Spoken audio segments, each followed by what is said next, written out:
ಪ್ರವಾಸಿಗರು ಜಿಪ್ ಲೈನ್ನಲ್ಲಿ ಸಂಚರಿಸುತ್ತಿದ್ದಾಗ ಮಧ್ಯದಲ್ಲಿ ಸಿಕ್ಕಿ ಹಾಕಿಕೊಂಡಾಗ ಅವರನ್ನು ಹೇಗೆ ರಕ್ಷಣೆ ಮಾಡಬೇಕೆಂಬ ಮಾದರಿಯನ್ನು ಎನ್ಡಿಆರ್ಎಫ್ ತಂಡದವರು ಪ್ರಾತ್ಯಕ್ಷಿಕೆ ಮುಖಾಂತರ ಪ್ರದರ್ಶಿಸಿ ತಿಳಿಸಿಕೊಟ್ಟರು.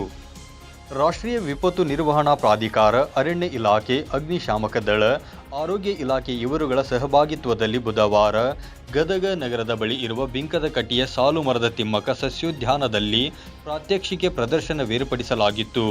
ಎನ್ಡಿಆರ್ಎಫ್ ಪಡೆಯ ಕಮಾಂಡೆಂಟ್ ಅಖಿಲೇಶ್ ಮಾತನಾಡಿ, ಜಿಪ್ ಲೈನ್ನಲ್ಲಿ ತಾಂತ್ರಿಕ ತೊಂದರೆಯಿಂದ ಸಿಲುಕಿದವರನ್ನು ರಕ್ಷಣೆ ಮಾಡುವ ಬಗ್ಗೆ ಸವಿವರವಾಗಿ ವಿವರಿಸಿದರು.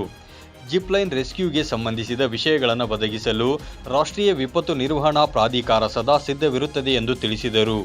ಉಪ ಅರಣ್ಯ ಸಂರಕ್ಷಣಾಧಿಕಾರಿ ಲೇಖರಾಜ್ ಮೀನಾ ಮಾತನಾಡಿ, ಜಿಪ್ ಲೈನ್ ರೆಸ್ಕ್ಯೂ ಕುರಿತಾದ ಪ್ರದರ್ಶನವು ಎಲ್ಲ ಅರಣ್ಯ ಸಿಬ್ಬಂದಿಗೆ ತುಂಬಾ ಉಪಯುಕ್ತವಾಗಿದ್ದು ನಮ್ಮೆಲ್ಲರಲ್ಲಿ ಉತ್ಸಾಹ ತಂದಿದ್ದಕ್ಕೆ ಎನ್ಡಿಆರ್ಎಫ್ ತಂಡಕ್ಕೆ ಅಭಿನಂದನೆ ಸಲ್ಲಿಸುತ್ತೇನೆ ಎಂದರು.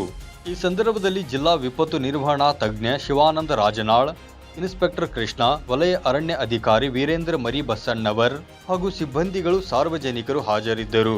Uduchappa Tigiri 9 live news Gadag.